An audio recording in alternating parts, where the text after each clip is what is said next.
जय हिंद दोस्तों, मैं हूं हीरा परिहार और आप देख रहे हैं सैनिक एकता। चैनल को सब्सक्राइब करें और वीडियो को ज्यादा से ज्यादा शेयर करें, लाइक करें और डाउट हो तो नीचे कमेंट्स करें। दोस्तों आज हम बात करेंगे डिसेबिलिटी परसेंटेज और इम्पेयरमेंट असेसमेंट। वो कौन सी डिजीज हम बात करेंगे, पुल्मोनरी ट्यूबरकुलोसिस की बात करेंगे। यानी कि जब इस प्रकार की डिजीज हो तो हमको किस प्रकार से यहाँ पर डिसेबिलिटी मिल पाएगी या क्या परसेंटेज रहेगा, क्या इंपेयरमेंट असेसमेंट रहेगा। जो आर्म्ड फोर्सेस के अंदर यहाँ पर अपनी सर्विस दे रहे हैं उनके साथ ऐसा हो जाता है, तो इसको हम एक्सप्लेन करेंगे और इसको समझने की कोशिश करेंगे। पहली बात तो हम ये समझ लेते हैं कि ट्यूबरकुलोसिस होता क्या है। एक प्रकार का तपेदिक होता है जो कि जीवाणु संक्रमण है, जो कि फेफड़ों को हमारे क्या करता है, इफेक्ट करता है। ये जरूरी नहीं है कि ये परमानेंट रहता है, इसको सुधारा जा सकता है, ये ठीक भी हो जाता है। और ये क्या होता है, मुख्य रूप से माइकोबैक्टीरियम और ट्यूबरकुलोसिस नामक बैक्टीरिया के ये कारण होता है और एक प्रकार का तपेदिक रूप का एक संक्रामक रोग है जो कि हवा में मौजूद होने से, संक्रमित बूंदों को सांस के माध्यम से अंदर लेने से फैलता है। हमारे फौजी भाई जो है तमाम तरीके से ड्यूटी कर रहे होते हैं और ऐसी जगह उनको जाना पड़ता है जिससे इस प्रकार की डिजीज उत्पन्न हो सकती है।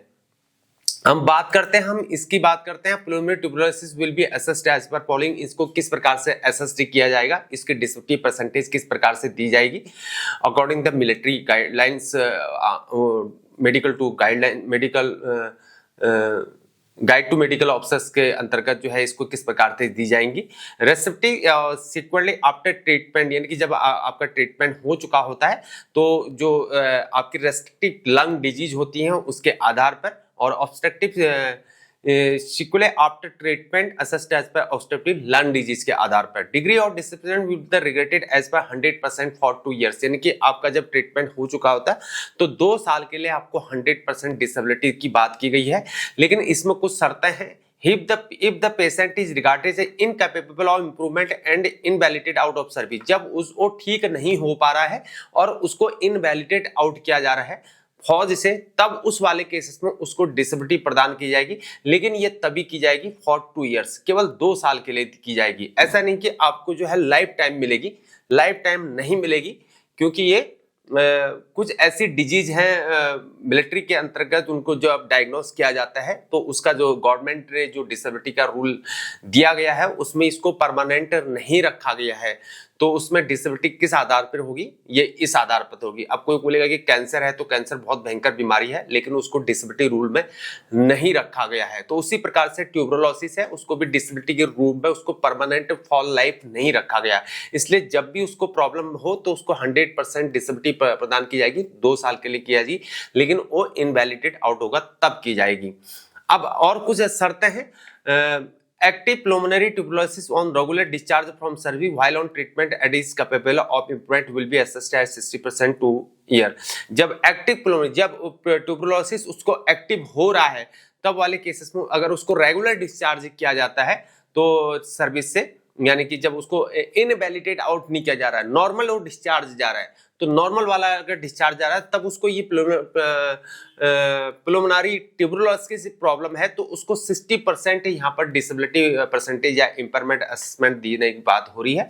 लेकिन उसकी कंडीशन के आधार पर हो रही है। जब वो एक्टिव हो उसमें तो उसको 60% डिसेबिलिटी परसेंटेज या इंपेयरमेंट असेसमेंट दिया जाएगा, लेकिन केवल और केवल 2 साल के लिए दिया जाएगा, लेकिन लाइफ टाइम नहीं दिया जाएगा। अब बात करते हैं active pulmonary tuberculosis on regular discharge and doubtful of improvement drug resistance case. जब ड्रग्स के कारण हुआ हो, यानी कि फौज में क्या होता है कि आपको कहीं चोट लग गई, कोई फटक लग गई, तो चोट ट्रीटमेंट हम करते हैं तो बहुत सारे ड्रग्स हमको लेने पड़ते हैं। तो ड्रग्स के कारण कई सारे ऐसे उत्पन्न हो जाती बीमारियां, आपका लीवर डैमेज हो सकता है, किडनी डैमेज हो सकती है, आपकी टीबी भी हो सकती है, आपको ट्यूबरकुलोसिस की समस्या होती है। तो ये सारी समस्याएं आपको और अन्य बीमारियां भी उत्पन्न होने लगती है जब हम सही तरीके से हमारा क्योर नहीं हो पाता है या ट्रीटमेंट बिगड़ जाता है, तो उस कारण से अन्य बीमारियां भी हमको होनी, क्योंकि लाइफ टाइम आपको मेडिसिन खानी पड़ती है। कोई ऐसी बीमारी लग जाती तो लाइफ टाइम हो जाए। जैसे आप सियाचिन ग्लेशियर में रहते हैं तो आप सोचते हैं कि आपका हाथ एक मर गया, किसी का एक पांव ही मर जाता है, तो ऐसे में उसको कंटिन्यू दवाई लेनी पड़ती है जिससे उसका लीवर भी इफेक्ट करता है, उसका हार्ट इफेक्ट करता है, माइंड इफेक्ट करता है, सब कुछ पूरे लाइफ उसकी चरमरा जाती है। फौजी बंधु के साथ अक्सर होता है, कोई सिविलियन होगा तो उसको लगेगा कि ऐसे ही है, लेकिन जब आप देखो देखो RR हॉस्पिटल में जाओ, कमांड हॉस्पिटल में जाओ, आप देखो उन फौजी भाइयों को जो सियाचिन ग्लेशियर, लेह लद्दाख सिक्किम ग्लेशियर में दिन काट के आ चुके हैं, तो उन किसी का पाँव पड़ जाता है, मर जाता है, किसी का हाथ मर जाता है, किसी का शरीर ही मर जाता है, कोई कोमा में चले जाता है, तो कई प्रकार की डिजीज उत्पन्न हो जाती है हमारे फौजी भाइयों के लिए। तो इन सब चीजों के लिए जो है यहाँ पर ये चीजें हैं, अन्य बीमारियां भी लग सकती हैं, तो will be assessed as 100% for 2 years, तो उसको जो है यहाँ पर 100% डिसेबिलिटी प्रदान की जाएगी, लेकिन केवल और केवल 2 साल के लिए दी जाएगी, लेकिन इस वाले केसेस में परमानेंट नहीं दी जाएगी। जब ड्रग रेजिस्टेंस केस हो, यानी कि उसको एक बीमारी हो और दवाई वो ले रहा हो और दवाइयों के कारण उसको फिर यहाँ पर ट्यूबरकुलोसिस की समस्या हो गई, तो ये हो सकता है। मान लिया जाए किसी को मैंने कई एग्जाम्पल बता दिए, तो इन सब चीजों का, जैसे कोई एंकलॉजिंग स्पॉन्डिलाइटिस का प्रॉब्लम है और उसको ड्रग ले रहा है, ड्रग्स से जो है उसको टीबी होने का खतरा हो सकता है, जो इंजेक्शन लगते हैं और उससे आपको टीबी का खतरा भी हो सकता है, तो उससे क्या होता है आपको डिसेबिलिटी मिलेगी, लेकिन वो लाइफ टाइम नहीं मिलेगी, उस वाले केसेस में आपको 2 साल के लिए मिलेगी। तो बात करते हैं हम in the other hand, the resistant medical board finds that there has been improvement subsequently, they will classify the improvement as capable of improvement, तो उसको इम्प्रूवमेंट भी हो जाएगा ऐसा उसका कहना है। हो सकता है बाद में उसका रीअसेसमेंट भी वो करा सकता है। And the degree of disablement will the access as in D above, तो डी मतलब जो पैरा डी मैंने आपको बताया, जिसमें active pulmonary defibrillation, regular discharge from chest, यानी कि जब वो रेगुलर बेस में आपको डिस्चार्ज होना पड़ रहा है, यानी कि नॉर्मल डिस्चार्ज आ रहा है। मान लीजिए कोई वॉलंटरी डिस्चार्ज आ रहा है, 15 साल 17 साल होती है एक सिपाही की सर्विस और वो 15 साल करके जा रहा है, तो उस वाले केसेस में उसको ट्यूबरकुलोसिस की प्रॉब्लम है, तो उसको 2 साल के लिए मिलेगा, या तो 60% या तो 100% मिलेगा। और फिर उसके बाद अगर वो 17 साल करके जा रहा है एक नॉर्मल सिपाही, तो उसको जो है 2 साल के लिए मिलेगा, या तो 100% या तो उसको 60% मिलेगा उसकी बीमारी के अकॉर्डिंग। जब इनवैलिडेट आउट होगा तब भी वही बात होगी, तो मतलब इनवैलिड में 100% मिलेगा, जब पूरी सर्विस करके जा रहा है या अपनी मर्जी से जा रहा है तब वो 60% डिसेबिलिटी में आएगा। तो इन बातों को आपने समझना है। तो दोस्तों मेरा यहाँ पर टॉपिक खत्म होता है। अब आपको समझ में आ चुका होगा ये ट्यूबरकुलोसिस की जिनको भी यहाँ पर प्रॉब्लम है। फौज में जब सर्विस करता तो मैं बहुत सारे फौजी भाइयों को देखता था कि ऐसी प्रॉब्लम हो जाती है, ट्यूबरकुलोसिस, टीबी इत्यादि ट्यूबरकुलोसिस की समस्या उत्पन्न हो जाती है। खासकर उनको होती है जो ड्रग्स का सेवन करते हैं। ड्रग्स का सेवन यानी कि नशा करते हैं। ड्रग्स का सेवन मतलब जो दवाइयां लेते हैं, जो मेडिसिन लेते हैं, उनके हमको साइड इफेक्ट भी होते हैं, जिससे हमको अन्य बीमारियां भी उत्पन्न हो जाती है। तो उस वाले केसेस में आपको यहाँ पर डिसेबिलिटी प्रदान की जाती है, लेकिन ट्यूबरकुलोसिस वाले केसेस में आपको परमानेंट लाइफ टाइम डिसेबिलिटी नहीं दी जाती है। मैं उम्मीद करता हूं कि आपके डाउट क्लियर हो गए होंगे। फिर भी कोई आपका डाउट रहता तो नीचे कमेंट बॉक्स में पिन कर सकते हैं, आप पूछ सकते हैं। और मेरे पास कई सारों के मैसेज आते हैं, कई सारों के मेरे पास फोन कॉल आते हैं बताने के लिए, लेकिन मुझे इस बात का बहुत सारा दुख होता है कि एक फौजी भाई जो है पूरी सर्विस करता है, लेकिन उसका कारण जो है सेल्फ नहीं होता है, यानी कि वो फौज के कारण, आपका ड्यूटी के कारण जो है उसको डिसेबल हो जाता है। और फौज में भारत सरकार ने ऐसे रूल बना दिए हैं कि उसको चाहकर भी फौज अब डिसेबिलिटी प्रदान नहीं दे पा रही है।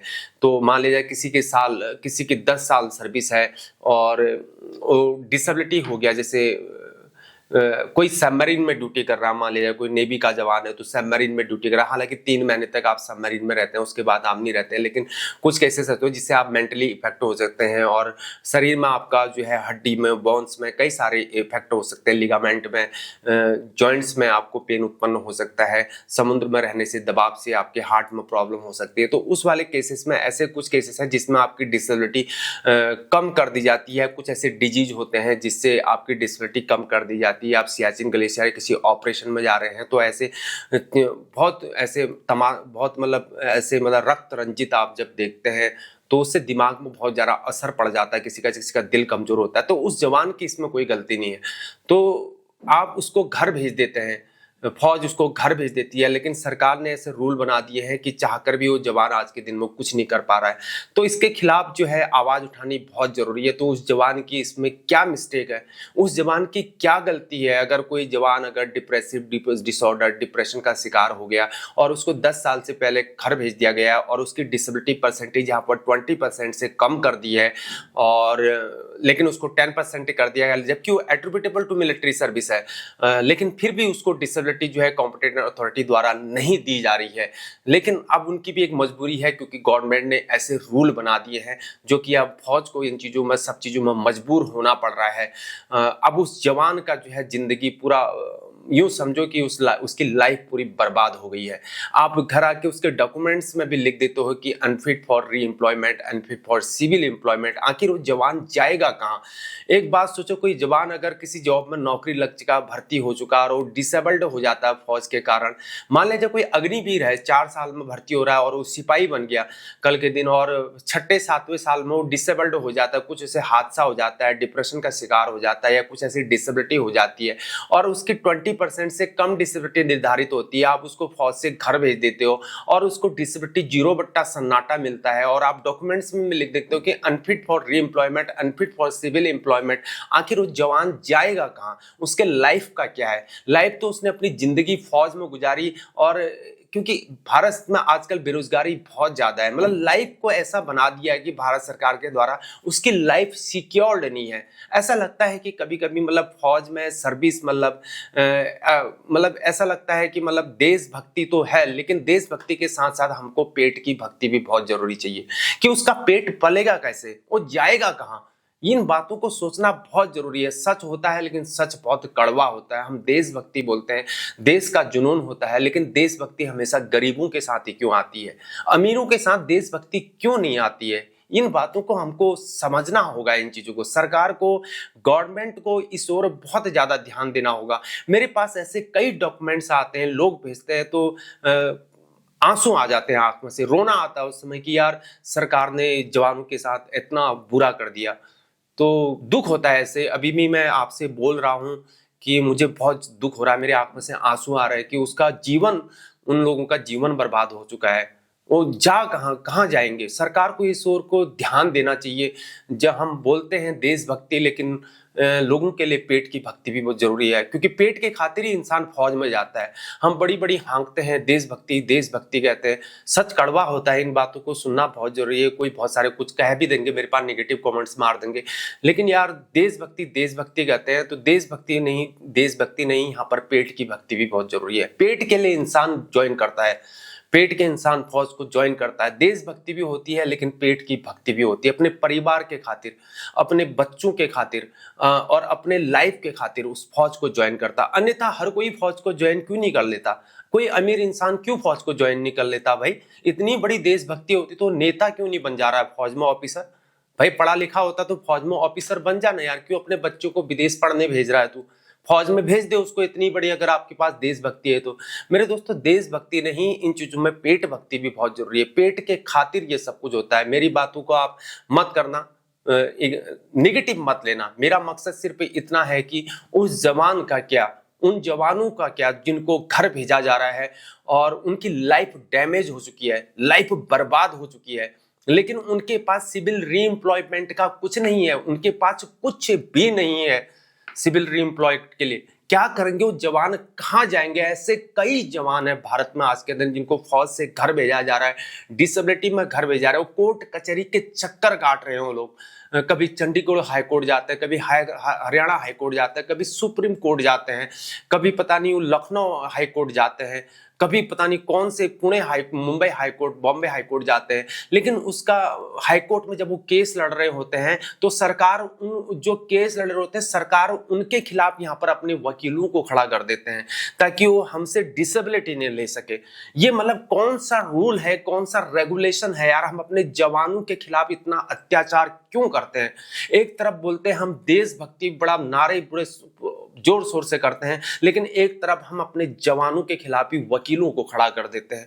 ये मतलब दर्द होता है इन चीजों को सोच के, मुझे बहुत दर्द होता है। मेरे पास ऐसे कई डॉक्यूमेंट्स आते हैं जवानों की कि यार मेरे को 10 साल से पहले घर भेज दिया, मेरे को 10 साल से पहले घर भेज दिया, मेरे को 10% डिसेबिलिटी दी, कोई बोलता है मेरे को 19% डिसेबिलिटी दी था तो मैं एट्रिब्यूटेबल टू मिलिट्री सर्विस था, लेकिन मेरे को फौज ने घर भेज दिया, नील फॉर सन्नाटा लिख दिया डिसेबिलिटी के, और मेरे को एएफटी में अपील करने के लिए मिला है। कोई बोलता है मेरे को एएफटी से मेरा रिजेक्शन कर दिया गया है।